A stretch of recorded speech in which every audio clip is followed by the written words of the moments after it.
the most destructive hurricane of 1926 that obliterated Miami and ended Florida's golden era. On the morning of September 17, 1926, the sun rose over Miami as it had every other day that year, casting its golden light across a city drunk on ambition and possibility. Palm trees swayed gently in the warm breeze. The streets hummed with automobiles and streetcars. Construction cranes dotted the skyline like metal sentinels, watching over the birth of something magnificent. Women in fashionable dresses strolled along Flagler Street, peering into shop windows displaying the latest from New York and Paris. Men in white linen suits discussed land deals over cups of Cuban coffee, their voices animated with the certainty that fortunes awaited anyone bold enough to seize them. Miami in 1926 was not merely a city, it was a fever dream made manifest, a testament to what American optimism could build when unleashed upon a swamp. Just 6 years earlier, the population had been fewer than 30,000 souls. Now it had exploded beyond belief. Every train arriving from the north brought hundreds more dreamers, speculators, and fortune seekers.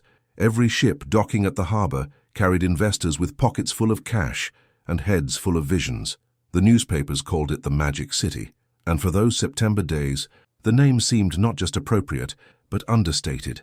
Thomas Brennan stood on the balcony of his suite at the Flamingo Hotel, watching the morning unfold. He was 43 years old, a former insurance salesman from Cleveland who had arrived in Miami 18 months earlier with $8,000 in savings and a desperate hope for something better than the gray Ohio winters that had defined his existence. Now he owned parcels of land across 3 counties. On paper, he was worth nearly $200,000. His wife Margaret, still sleeping inside, had already begun planning the mansion they would build in Coral Gables, complete with a swimming pool and a view of the bay. Thomas lit a cigarette and inhaled deeply. The slight breeze that morning carried a hint of something unfamiliar, a heaviness in the air that made him pause, but he dismissed it quickly. Weather in Florida was always temperamental. Besides, he had meetings to attend, deals to close. The roaring 20s waited for no man. 3 miles across the water, on the barrier island that Carl Fisher had transformed from mangrove swamp into the playground of the wealthy, a young woman named Eleanor Hayes was preparing for her shift at the Roman Pools Casino. She was 22, originally from Georgia, drawn south by the promise of wages far exceeding anything she could earn back home. The tips alone from serving cocktails to the wealthy tourists who flocked to Miami Beach could support her entire family. Eleanor brushed her dark hair before the mirror in the small boarding house room she shared with 2 other girls. Through the window she could see the ocean, vast and endless and impossibly blue. The waves seemed larger than usual that morning, rolling in with a persistence that caught her attention. But the sky remained clear, and the weathermen had said nothing about storms. She finished getting ready and headed out into a day that would be her last of innocence. At the Miami Weather Bureau office on the 3rd floor of the post office building, Richard Gray studied the morning reports with growing unease. Gray was a meteorologist, a man who had devoted his career to understanding the patterns of wind and pressure that governed the atmosphere. He had been tracking something for days now, receiving scattered reports from ships far out in the Atlantic. The information was incomplete, fragmentary at best. In 1926 there were no satellites, no reconnaissance aircraft, no sophisticated radar systems. Weather prediction relied on barometric readings, wind observations, and educated guesswork. The report suggested a large tropical disturbance moving westward, but its exact position, its strength, its trajectory remained maddeningly unclear. Gray had seen enough Caribbean storms to know what they could become. He had also seen how easily they could veer off, dissipate, or strike some other unfortunate shore. Miami had not experienced a major hurricane since 1910, when the population barely filled a few city blocks. Most of the newcomers who now crowded the streets had never seen anything more threatening than a summer thunderstorm. Gray sent a telegram to Washington requesting authorization to issue warnings. The reply would not come until noon. By then, the storm had already made its decision. Far out in the Atlantic, beyond the sight of any observer, beyond the reach of any warning system, a monster was stirring. The hurricane had formed off the coast of Africa nearly a week earlier, drawing energy from the warm tropical waters like a giant engine fueling itself for destruction. It had strengthened steadily as it crossed the open ocean, its rotation tightening, its winds accelerating. By the time it passed north of the Virgin Islands, It had achieved the fury of a Category 4 storm with sustained winds exceeding 140 miles per hour. The hurricane moved with deliberate purpose, as if guided by some malevolent intelligence, toward the very heart of Florida's prosperity. It crossed the Bahamas on September 17th, flattening homes on Bimini, killing at least 17 people, leaving behind a trail of devastation that served as both warning and omen. But the news traveled slowly. Telegraph lines went down. Ships caught in the storm's path had more pressing concerns than sending weather reports. By the time word of Bimini's destruction reached Miami, evening had already fallen. That evening, the barometer at the Weather Bureau began its precipitous drop. Gray watched the readings with growing alarm. At 11 o'clock at night, he finally received authorization to hoist hurricane warnings. But the storm was already upon them. Within hours, the nightmare would begin. The first winds reached Miami Beach shortly after midnight on September 18th. They came tentatively at first, gusts that rattled windows and sent palm fronds scraping against walls. Most residents stirred briefly in their beds, then returned to sleep. After all, what was a little wind? This was Florida. Weather happened, but the winds did not subside. They grew stronger, their voice rising from a whisper to a moan to a howl that penetrated even the soundest sleep. By 2 in the morning, the storm had announced its true intentions. Windows began to shatter, signs ripped from their moorings and became missiles hurtling through the darkness.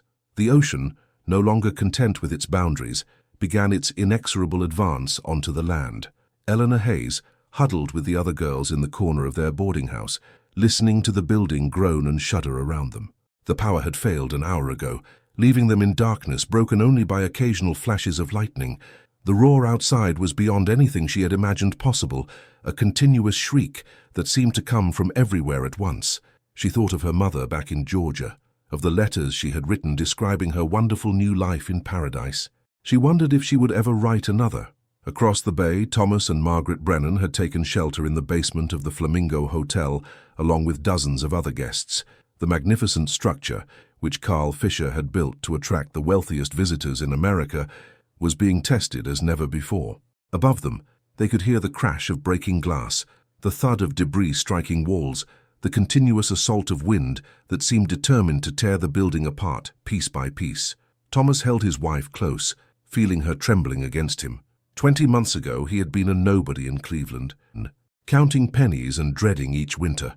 Now he sat in the darkness beneath one of the most luxurious hotels in America, praying simply to survive until morning. The irony was not lost on him. By 5 in the morning, the wind speeds at the Weather Bureau had exceeded 115 miles per hour. Then the instruments themselves were ripped from the roof, leaving Gray and his colleagues to estimate what they could no longer measure. The storm surge had already begun flooding the low-lying areas of Miami Beach, sending water cascading through streets that had been dry land just hours before.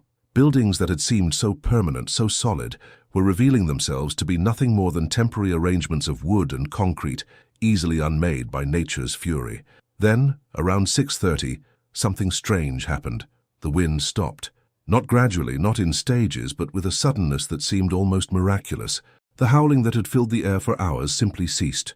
The rain stopped falling. A profound silence descended upon the battered city, broken only by the dripping of water and the distant crash of settling debris. Survivors emerged from their shelters, blinking in the pale morning light that filtered through the clouds. They stepped outside to assess the damage, to check on neighbors, to see what remained of the lives they had built.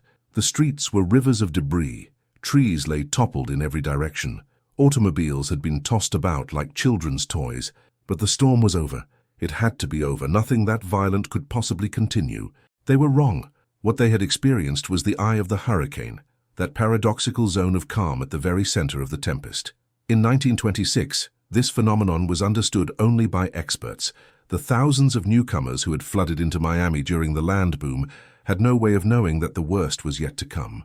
They filled the streets, wandering among the wreckage, some beginning the work of cleanup, others simply standing in stunned silence at the devastation around them. The calm lasted approximately 35 minutes. Then the backside of the hurricane arrived with renewed fury, and this time the winds came from the opposite direction, from the southeast, bringing with them a storm surge that would prove far more deadly than anything that had come before. The ocean rose 10 feet above normal high tide, It swept across Miami Beach in a wall of churning water, overwhelming everything in its path.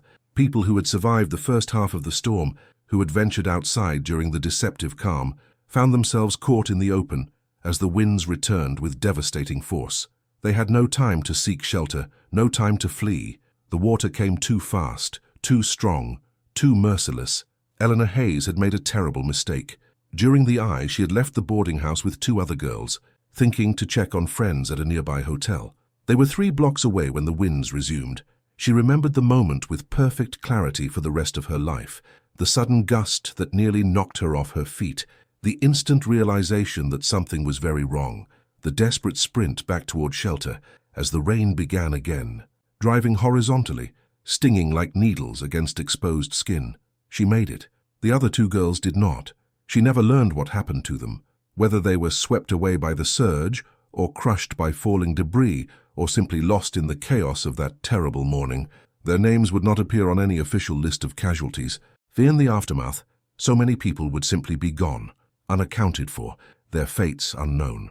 Thomas Brennan survived the second surge in the basement of the Flamingo, though water poured down the stairs until it reached nearly to his waist. The cold shocked him. The knowledge that the ocean had invaded even this refuge. He held Margaret above the waterline, supporting her weight for what seemed like hours until the flooding finally began to recede. When they emerged at last into the grey morning light, the hotel that had symbolized Miami's golden age was a ruin. The storm had stripped away its facade, shattered its windows, scattered its furnishings across acres of debris-strewn beach. The yacht Nepenthe, which had belonged to the Vizcaya estate, was sunk at its moorings. The famous $1 million pier was simply gone, as if it had never existed. Verifique se você já está inscrito neste canal, porque histórias como essa, de coragem humana diante do poder implacável da natureza, merecem ser lembradas, e você não vai querer perder nenhuma delas. The aftermath of the Great Miami Hurricane of 1926 revealed a level of destruction that defied comprehension. When the storm finally departed, moving across the state toward the Gulf of Mexico, it left behind a city that barely resembled what had stood just 24 hours earlier. The first priority was the dead. They were everywhere. Bodies lay in the streets, tangled in wreckage, floating in flooded basements and ground-floor rooms. The McAllister Hotel, one of Miami's finest establishments, was pressed into service as a makeshift morgue. Row upon row of corpses filled its elegant lobby, their identities often unknown, their final moments unwitnessed. Officials estimated the death toll would exceed 1,000 in Miami alone. As days passed and more bodies were recovered, the official count would settle at 372, though many believed the true number far higher. Hundreds of people were never found, their remains buried beneath debris or swept out to sea by the receding surge. The injured overwhelmed the available medical facilities. More than 6,000 people required treatment, from minor cuts to devastating wounds that would alter their lives forever. Hospitals that had survived the storm functioned at many times their intended capacity. Doctors worked without rest, without adequate supplies, without even electricity in many cases. Nurses moved among the wounded with flashlights, doing what they could with what they had. The homeless numbered somewhere between 25 and 47,000, depending on which estimate you believed. In a city that had barely existed 2 decades earlier, that had grown so rapidly on the foundation of speculation and dreams, nearly 1/5 of the population suddenly had nowhere to live. They gathered in refugee camps hastily established in parks and public buildings. They crowded into the homes of strangers who still had roofs over their heads.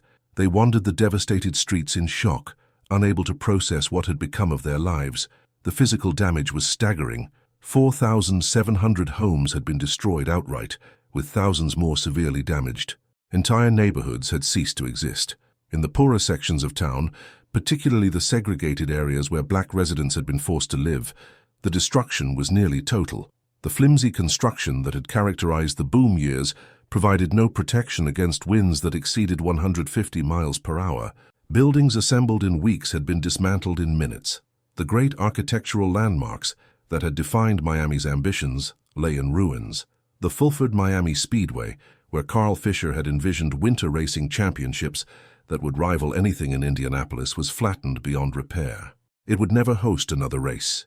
Hialeah Racetrack had lost its grandstand roof, torn away piece by piece and scattered across the landscape. The kennels had been destroyed, releasing racing greyhounds to wander lost through the debris-strewn streets. The Villa Vizcaya, that magnificent Italian Renaissance palace built by industrialist James Deering, had suffered devastating damage despite its solid construction. But perhaps no institution was hit harder than the dream itself, the great Florida land boom that had transformed sleepy fishing villages into boom towns and turned ordinary people into paper millionaires overnight. Thomas Brennan stood in the ruins of an office building on Flagler Street 3 days after the storm, trying to locate the records that documented his supposed wealth. The building had been gutted, its contents scattered and waterlogged beyond recognition. Even if he found his papers, what would they prove? The land he owned still existed, technically, but who would buy it now? Who would invest in a paradise that nature had revealed to be nothing of the sort? The truth was settling over Miami like a second storm, quieter but no less devastating. The boom was over. It had been faltering for months, undermined by railroad embargoes and the sinking of the Prince Valdemar in the harbor, by whispered doubts and cancelled contracts. But the hurricane delivered the final blow. Investors who had been wavering now fled. Banks that had extended loans backed by Florida real estate began calling in their markers. Property values that had been inflated beyond all reason suddenly crashed towards something closer to reality. Within weeks, the exodus began. The same trains that had brought hopeful newcomers north from Jacksonville now carried them back, their dreams shattered, their savings lost, their faith in the Magic City thoroughly broken. Construction projects halted mid-build, their skeletal frameworks standing as monuments to abandoned ambitions. For sale signs appeared on properties that had changed hands multiple times in a single day at the height of the frenzy. Now they sat unsold, unloved, reminders of a party that had ended very badly indeed.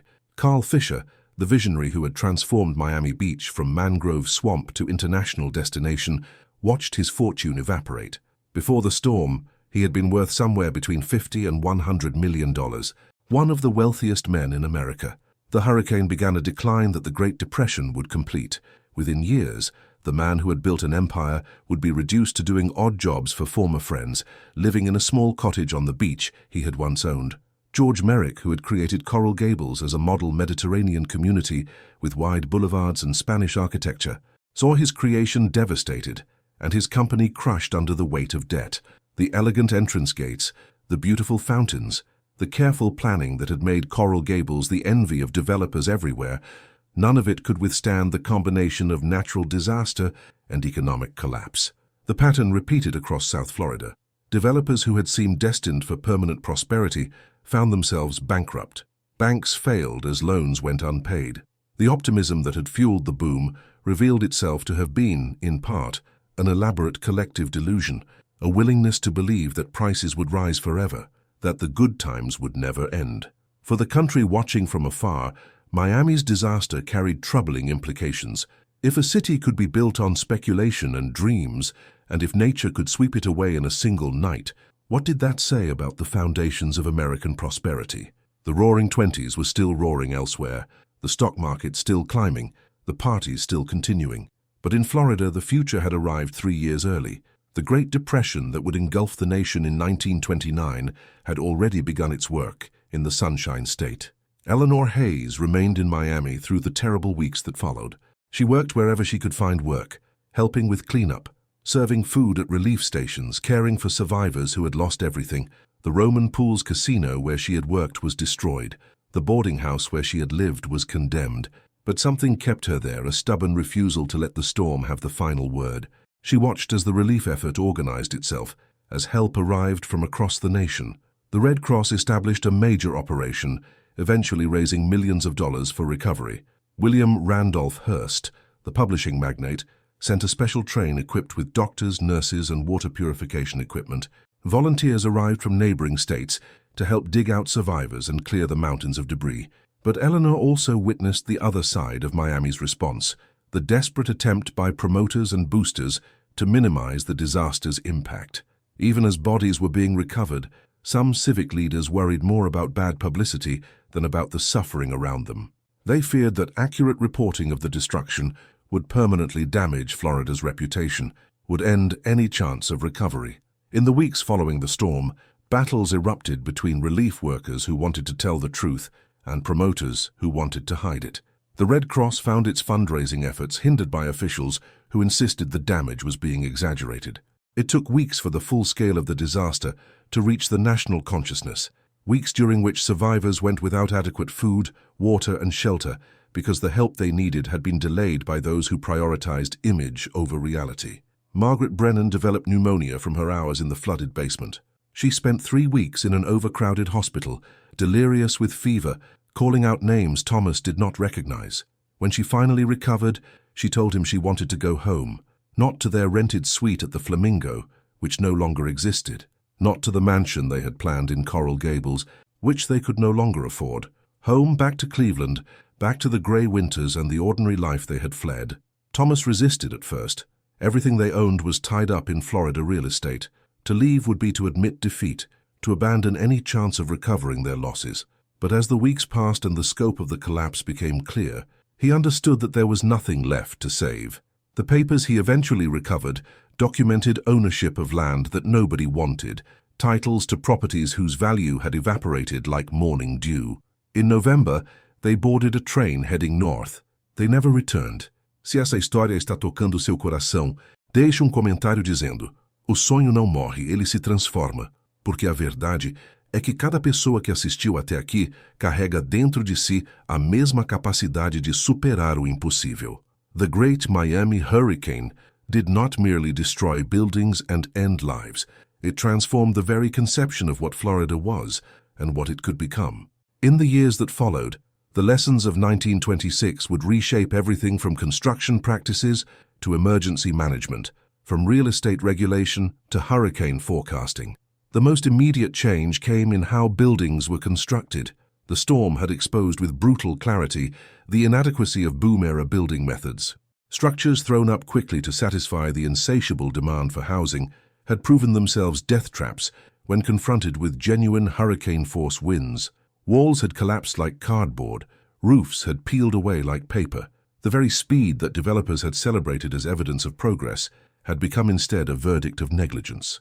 In the aftermath, Dade County and surrounding jurisdictions began implementing building codes that required stronger construction, specifications for wind resistance, for foundation anchoring, for roof attachment, began to appear in local ordinances. The changes were not universally welcomed. Stricter codes meant higher costs, and higher costs meant lower profits, but the memory of the destruction was too fresh, the images of collapsed buildings and scattered debris too vivid to be ignored entirely. The hurricane also transformed how warnings were issued and communicated. Richard Gray at the Miami Weather Bureau had done his best with the limited information available, but the storm had exposed critical gaps in the system. Ships at sea had no reliable way to communicate their observations. The Weather Bureau in Washington controlled the authority to issue warnings, creating delays when hours or even minutes mattered. The public, largely ignorant of tropical meteorology, had no framework for understanding what a hurricane could do. In the years following, reforms began. The Weather Bureau expanded its network of observation stations. Procedures were modified to allow local offices greater autonomy in issuing warnings. Public education efforts attempted to teach residents of hurricane-prone areas what to expect and how to prepare. The deadly confusion during the eye, when so many had ventured outside thinking the storm was over, led to specific emphasis on explaining hurricane structure to lay audiences. Perhaps most significantly, the disaster prompted the beginning of what would eventually become modern hurricane preparedness. In 1926, Miami had no evacuation plans, no designated shelters, no coordinated emergency response system. The city had grown too fast for such infrastructure to keep pace. The result was chaos when disaster struck, a scramble to improvise solutions to problems that should have been anticipated. The hurricane changed that calculation. Emergency planning ceased to be something that could wait until later. The lesson had been written in debris and measured in casualties. Preparation was not optional, not in a region that lay directly in the path of Atlantic hurricanes. The systems that would eventually save countless lives in future storms had their origins in the failures of 1926. The economic consequences rippled outward for years, fundamentally altering Florida's relationship with the rest of the nation. The land boom had attracted not just individual speculators, but institutional investors, banks, and insurance companies that had poured money into Florida real estate. When the bubble burst, Those institutions found themselves holding worthless paper, their losses threatening their solvency. Banks across Florida failed in the hurricane's aftermath, victims of loans that would never be repaid, of mortgages on properties that no longer existed or had lost most of their value. The banking crisis that would engulf the nation in 1929 hit Florida first and hardest. By the time the stock market crashed, plunging America into depression, Florida had already been suffering for 3 years. This economic devastation created a strange opportunity. The crashed real estate market left behind vacant properties, half-finished developments, and desperate sellers willing to accept pennies on the dollar. For those with cash and patience, the mid-1920s and early 1930s offered bargains that would never be repeated. Some of the great Florida fortunes of the mid-20th century were built on the wreckage of the boom by investors who bought when everyone else was selling. The cultural impact proved equally profound. Before the hurricane, Florida had been marketed relentlessly as a paradise, a place where winter never came and opportunities grew on trees.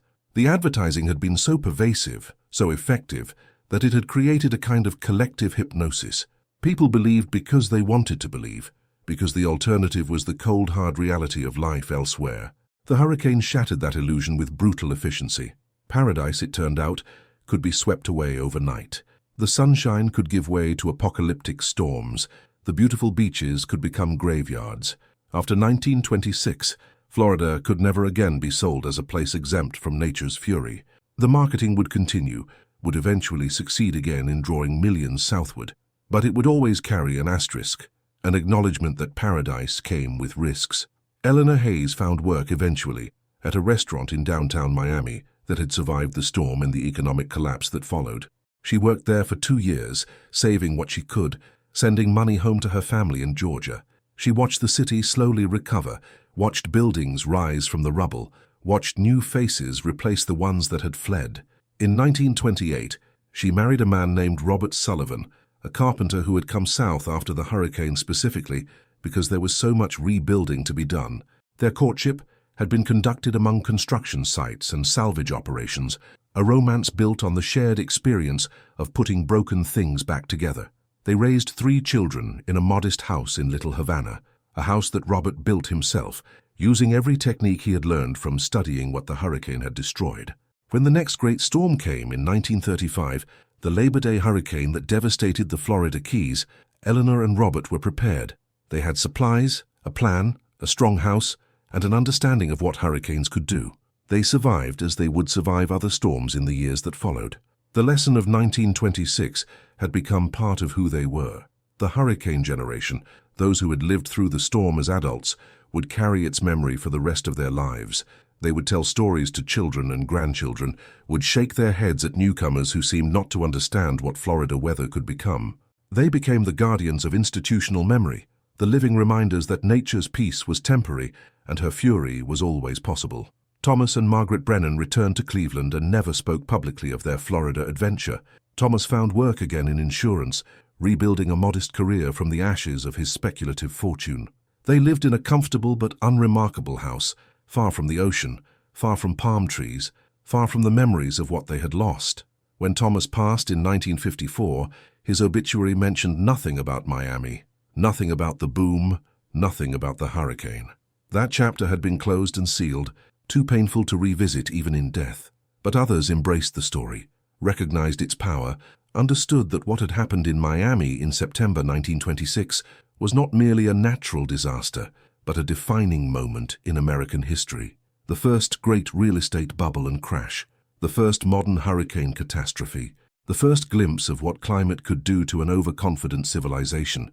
The lessons embedded in that terrible September weekend would resonate through decades, shaping how America thought about risk, about development, about the fragile relationship between human ambition and natural forces. The Great Miami Hurricane killed at least 372 people, though the true toll was almost certainly higher. It left 25,000 homeless. It caused damage that would exceed $160 billion in modern currency. It ended a speculative frenzy that had gripped an entire state. It introduced Florida to the Great Depression 3 years before the rest of the nation arrived. It transformed building codes, weather forecasting, emergency management, and public consciousness of hurricane danger. But beyond the statistics, beyond the policy changes, beyond the economic analyses, was something more fundamental. The hurricane revealed the essential fragility of human constructions, the ease with which years of work could be undone in hours of storm. It reminded a prosperous nation that nature remained the ultimate authority, that all the money and ambition in the world could not command the winds or hold back the sea. Miami would rebuild, Florida would recover. The land boom would eventually give way to new booms, new speculations, new dreams of paradise. The population would grow beyond anything the 1920s developers could have imagined, would transform sleepy coastal towns into sprawling metropolises, would cover the peninsula with roads and buildings, and people seeking sunshine and opportunity, but always in the background would be the memory of what had happened, the knowledge of what could happen again. The hurricanes kept coming, as they always had, as they always would. Some were minor inconveniences. Some, like Andrew in 1992, would rival or exceed the destruction of 1926. Each generation learned anew what their predecessors had discovered, that living in hurricane country meant living with risk, accepting vulnerability, understanding that paradise always carried a price. The morning after the Great Miami Hurricane, as survivors emerged to survey the devastation, as they began the long work of recovery and rebuilding, they could not know all that would follow. They could not see how their tragedy would reshape a state, transform an industry, alter the relationship between Americans and their environment. They knew only what was before them: the broken buildings, the scattered possessions, the bodies of neighbors and strangers, the wreckage of dreams. And yet, they began. That very day, even as they mourned and suffered, they started putting things back together. Not because they knew it would work, not because they were certain of success, but because that is what people do. They rebuild, they recover, they persist. The magic city, which had seemed so destroyed on that September morning, would rise again. Different, yes, chastened, certainly, but alive, resilient, determined to continue. The story of Miami is not the story of a single hurricane, no matter how devastating. It is the story of what happens after, the story of human beings refusing to surrender to nature's assaults, the story of hope surviving even the darkest nights. Today, nearly a century later, Miami stands as one of the great cities of the Americas. Its skyline towers above waters that once swept through its streets. Its population numbers in the millions. Its economy generates hundreds of billions of dollars annually. The mangrove swamps that Carl Fisher dredged and filled have become home to some of the most valuable real estate on Earth. But the hurricanes still come. They will always come. And somewhere in the city's collective memory, in the records and the stories and the precautions that define life in South Florida, the great hurricane of 1926 remains. A warning, a lesson, a reminder that even the greatest human achievements exist at nature's sufferance. Those who forget history are condemned to repeat it. Those who remember it have at least a chance to survive. Se você chegou até aqui, é porque você realmente gostou dessa história. Deixe um comentário dizendo: assisti até o fim. Assim eu posso conhecer você e saber quem são as pessoas que realmente apreciam as histórias deste canal. Se essa história tocou você, deixe seu like. Se você conhece alguém que precisa ouvir essa mensagem de resiliência e esperança, compartilhe este vídeo. E se você ainda não está inscrito, inscreva-se agora e ative o sininho para não perder nenhuma das próximas histórias que vamos contar juntos. Porque algumas histórias não são apenas sobre o passado. Elas são sobre quem nós podemos nos tornar quando enfrentamos o impossível. Obrigado por assistir. Até a próxima história.